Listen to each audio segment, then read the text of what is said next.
press conference on Al-Aqsa flood operation. Over 75 years, our Palestinian people have been eager to freedom and self-determination. This genuine right was obstructed by the Israeli occupation and the failure of the international community to stand by their obligation to implement the many UN resolutions that guaranteed the Palestinian national rights. Based on this, no one can deny the right of any people under the occupation to resist their occupiers by all available means, including armed resistance. Here, in the Palestinian context, we are speaking about a 75-year-old occupation that neglected and ignored all political and legal means to settle the conflict, where the Israeli enemy continued their policy of denial of the Palestinian people's existence and their national rights. We have repeatedly warned during the past few months and years that the situation on the ground was not sustainable and that the explosion was about a matter of time. And we have warned repeatedly from the Israeli continued violations in Al-Aqsa Mosque and their attempt to change its status quo in an apparent plan to divide the Holy Mosque spatially and temporally. We have also warned from the state terrorism implemented by the fascist settlers across the occupied West Bank. We have warned from the forceful expulsion of our people from Jerusalem. We have also warned from the systematic crimes against our prisoners, including women and children, in Israeli jails. And lastly, we have warned from the Israeli siege imposed on Gaza for more than 17 years, which is a war crime that turned Gaza to the biggest open-air prison on earth, where a whole generation has lost all kinds of hopes.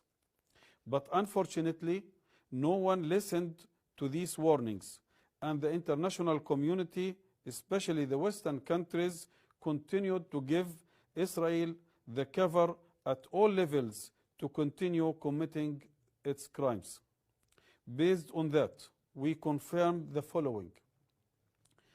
First, Operation Al-Aqsa Flood was a supremely defensive act. Second, the decision to launch the military operation was entirely Palestinian. Third, the operation targeted only Israeli military bases and compounds that were suffocating the people of Gaza for more than 17 years. Fourth, we here would like to stress that there were clear instructions from the top commander of Al-Qassam brigades to avoid targeting civilians or killing them, and many released videos showed how Al-Qassam fighters were keen to avoid harming civilians. Fifth, as a result of the swift collapse of the Israeli military bases and the surrender of the Israeli soldiers, chaos prevailed in the scene where civilians found themselves in the middle of the confrontations. Sixth, as for the reaction of the Western countries towards our defensive act and the Israeli criminal response, we condemn the unethical bias by the Western governments, mainly the US, where they were only seeking to demonize the Palestinian people and their struggle for freedom and dignity. Seventh, we clearly condemn the reports we have received that certain Western countries are dispatching military support to the Israeli occupation. Those countries are taking part in the Israeli aggression and killing of our people instead of seeking a resolution or contributing to ending the longest ever occupation in modern history.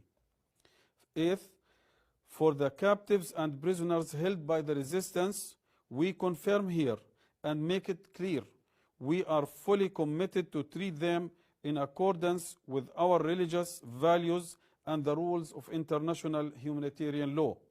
But in the same time, we are really worried that as the Israeli aggression is everywhere in Gaza, they might be the victims to the Israeli army bombardment like our people.